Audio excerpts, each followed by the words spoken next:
Corporate radar में अब हम बात करेंगे आज पार्क मेडी वर्ल्ड की।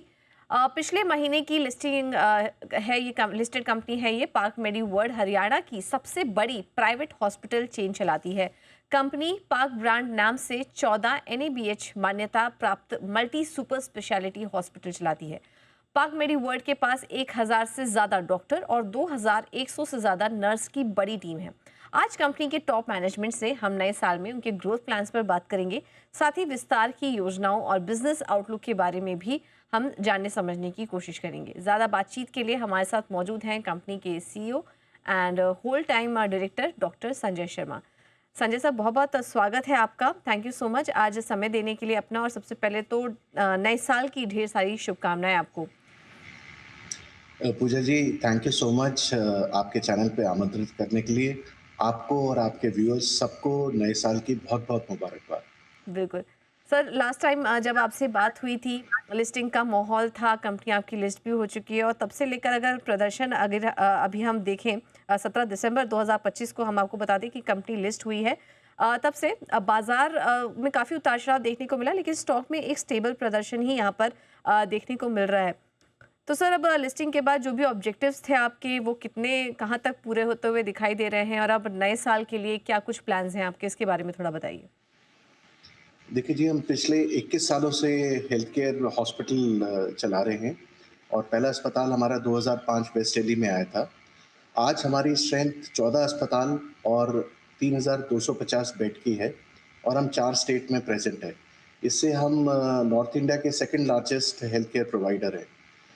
5वें स्टेट में हमारी एंट्री हो चुकी है।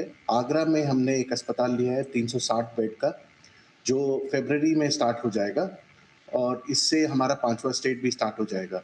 और पंचकुला के अंदर हम एक बहुत बड़ा वहाँ का अस्पताल ग्रीनफ़ील्ड चालू कर रहे हैं 300 बेड का, जो मार्च के फर्स्ट वीक में हम चालू कर देंगे। और आने वाले समय में हमने इससे 660 बेड ऐड हो जाएँगे और 3250 बेड से हम 3910 बेड पे आ जाएँगे इसी फ़ाइनेंशियल ईयर में। अगले फ़ाइनेंशियल ईयर में FY 27 में हम 750 बेड ऐड करेंगे, जिसमें हमारा कानपुर का रहेगा 300 bed, 200 bed Delhi fibrous Narela में रहेंगे और 250 बेड हमारे रोहतक के अंदर आएँगे। और फिर हमारा फ़ाइनेंशियल ईयर 28 में हम 600 बेड और ऐड करेंगे, वो गोरखपुर में करेंगे और अम्बाला में हमारा जो अस्पताल है उसमें कैंसर यूनिट 200 बेड की अलग से डालेंगे, तो उससे 600 बेड और हो जाएँगे। तो फ़ाइनेंशियल ईयर 2028 तक हमारी टोटल स्ट्रेंथ 5260 बेड हो जाएगी। ओके। तो 5700 बेड्स की यहाँ पर जो 5260 में। ओके, ओके, जी, जी। तो यहाँ पर बड़ा एक एक्सपेंशन प्लान है यहाँ पर कंपनी का। सर, यही समझना जी। चाहेंगे कि फिर ये जो आप एडिशन कर रहे हैं, ये किसके किसके थ्रू होगा? क्या ऑर्गेनिक तरीके से कितना होगा और किस तरीके से आप क्या कुछ एक्विजिशन भी प्लान कर रहे हैं? कोई स्पेसिफिक वर्टिकल और ज्योग्राफी पर फोकस है आपका? प्लान क्या है आपके एक्सपेंशन के? हाँ जी, आगरा जो है वो हमने एक्वायर किया है, ब्राउनफ़ील्ड प्रोजेक्ट है 360 बेड का। जो हमारा पंचकुला का है वो ग्रीनफ़ील्ड है 300 बेड का, वो नियर कंप्लीशन है और हम उसकी हायरिंग भी करने वाले हैं इसी कमिंग मंथ में और वहाँ पे हम स्टार्ट कर देंगे इन दी 10th ऑफ फरवरी तक ओके। जो हायरिंग है और फर्स्ट वीक ऑफ मार्च के अंदर हम उसको चालू कर देंगे। हुँ, और जो बाकी हमारे जो प्रोजेक्ट्स हैं आप कानपुर का वो ब्राउनफ़ील्ड है, रोहतक वाला हमारा ग्रीनफ़ील्ड है और दिल्ली वाला जो हमारा है वो ब्राउनफ़ील्ड है हुँ, और गोरखपुर हमारा ब्राउनफ़ील्ड है और अम्बाला में हमारा ग्रीनफ़ील्ड रहेगा। ओके, हमारा जो अभी एबिटा चल रहा है वो 27% पर है और हमारा पैट 17% पे है। अगर सालाना हम उसमें आरओई देखें तो हमारा 23% पे है और आरओसीई देखें तो हमारा 21% पे है और हम उसको मेंटेन करेंगे। हमारा ऑक्यूपेंसी भी अभी 70% के आसपास चल रहा है, जो आने वाले समय में हम उसको मेंटेन करके रखेंगे। पर हमारा जो बेसिक ध्येय है, जो हमारा दृष्टिकोण है कि हम हाई क्वालिटी, अफोर्डेबल कॉस्ट पे और प्रॉफिटेबल बना के रखें, वो हम 21 साल से कर रहे हैं, वो हम आगे भी करते रहेंगे। ओके सर, वैसे काफ़ी सारे सवालों का आपने यहाँ पर जवाब दे दिया, लेकिन एक एक करके थोड़ा समझना चाहेंगे यहाँ पर। पहले तो जो आपके प्रीवियस एक्विजिशन है, आपकी रेवेन्यू विजिबिलिटी पर भी मैं आऊँगी, लेकिन जो इसके पहले के जो अधिग्रहण आपने कुछ किए थे, जैसे कि KP institute of medical sciences 245 crore का एक्विजिशन हुआ था, जो कि मैं यहाँ पर रिपोर्ट्स में हमने पढ़ा। नरेला में और भटिंडा में भी आपने कुछ एक्विजिशन यहाँ पर किए हैं, कृष्णा सुपर स्पेशलिटी हॉस्पिटल का। तो ये जो मल्टीपल एक्विजिशन आपने पास्ट में किए हैं, उसका प्रदर्शन अभी तक कैसा रहा है और वहाँ से कितनी रेवेन्यू विजिबिलिटी दिखाई दे रही है? प्लस ये जो आप आगे के प्लान्स बता रहे हैं हमें, उससे किस तरह की रेवेन्यू विजिबिलिटी और आउटलुक है आपका? जी। देखिए, बठिंडा का हमारा अस्पताल 6 जुलाई को हमने स्टार्ट कर दिया था, पर उसका कंप्लीट एक्विजिशन अभी रिसेंटली हुआ है। सारे शेयर ट्रांसफ़र और सारा एसेट 100% हमारे पास आ गया है। बठिंडा इनफैक्ट पहले महीने में ही, जुलाई के अंदर ही एबिटा पॉज़िटिव हो गया था। हमने उसमें 5.5 करोड़ क्लॉक किए थे और एबिटा पॉज़िटिव किया था। इस समय वहाँ पे 34% 35% की ऑक्यूपेंसी चल रही है। अगले साल हमें लग रहा है 42-43 की ऑक्यूपेंसी होगी और फाइनेंशियल ईयर FY 28 तक हमारे पास वहाँ पे 50-55 के आसपास की ऑक्यूपेंसी होगी। मल्टी सुपर स्पेशलिटी है, वो इमीडिएटली वहाँ पे सक्सेस उसने पा लिया है। जो आप केपीआईएमसी कह रहे हैं आगरा के अंदर, वो हमने अभी एक्वायर किया है और उसको हम 10 से 15 फरवरी के बीच में लॉन्च कर देंगे। और नरेला वाला हमने 100% ट्रांसफ़र शेयर्स कर लिए हैं, वो एनसीएलटी के थ्रू आया है और उसको हम स्टार्ट करेंगे अगस्त 27 में। संजय सर, हम देख रहे हैं कि हॉस्पिटल सेक्टर में ये सरकार का भी ओवरऑल फोकस बना हुआ है इस पूरे स्पेस की अगर बात करें तो, और इसी को देखते हुए कंपनियां काफ़ी तेज़ी से एक्सपेंशन प्लान्स भी कर रही हैं। तो ओवरऑल कंपटीशन जो है इस स्पेस में, वो आप कैसे देख रहे हैं? एक और चीज़ जो अक्सर बात की जाती है मेडिकल टूरिज्म को लेकर, उस पर भी काफ़ी सारी कंपनियां यहाँ पर फोकस कर रही हैं। तो आने वाले समय में कंपटीशन को लेकर, मेडिकल टूरिज्म को लेकर क्या स्ट्रैटेजी होगी आपकी? देखिए, अगर हम भारत की जनसंख्या देखें 140 करोड़ में से, तो इसमें से 9 से 10 परसेंट जो लोग हैं वो कैश या टीपीए के अंदर होते हैं और जितने भी हमारे लिस्टेड पीयर्स हैं वो ज़्यादातर उस फील्ड में हैं। जो 90% जनसंख्या है, जो 128 करोड़ के करीब है, उसको कोई भी ऑर्गेनाइज्ड फॉर्मेट में कैटर नहीं कर रहा है। हम शायद पहले बड़े ऑर्गेनाइज सेक्टर में इस अफोर्डेबल सेक्शन में आए हैं और हमारे लिए हेडरूम बहुत ज़्यादा है क्योंकि सब जगह अफोर्डेबल हेल्थ केयर की ज़रूरत है और लार्जली हम इस सेक्टर में केटर कर रहे हैं। इसमें क्योंकि उनके पास कोई प्राइवेट इंश्योरेंस का कवर नहीं होता, तो एक तरीके से गवर्नमेंट इंश्योरेंस कुछ हद तक उन उसमें प्रोवाइड करती है।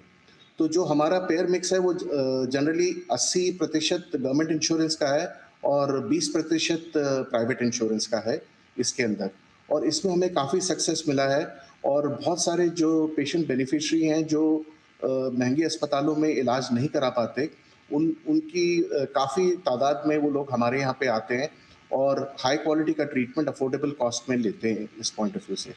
यही अफोर्डेबल कॉस्ट और हाई क्वालिटी कई जो हमारे आसपास के देश हैं जैसे कि साउथ ईस्ट एशियन कंट्रीज़ हैं, अफ्रीका है, गल्फ़ है, इधर से भी बहुत सारे पेशेंट हमारे पास रोबोटिक सर्जरी के लिए, ट्रांसप्लांट्स के लिए और बोन मैरो ट्रांसप्लांट्स के लिए और जॉइंट रिप्लेसमेंट्स के लिए काफ़ी मात्रा में आ रहे हैं क्योंकि वो भी इस अफोर्डेबल और हाई क्वालिटी को कैटर करना चाह रहे हैं। नहीं, अफोर्डेबिलिटी को तो कैटर करना चाहेंगे सर, और आप इसी में अपना नीश भी बनाने की कोशिश कर रहे हैं।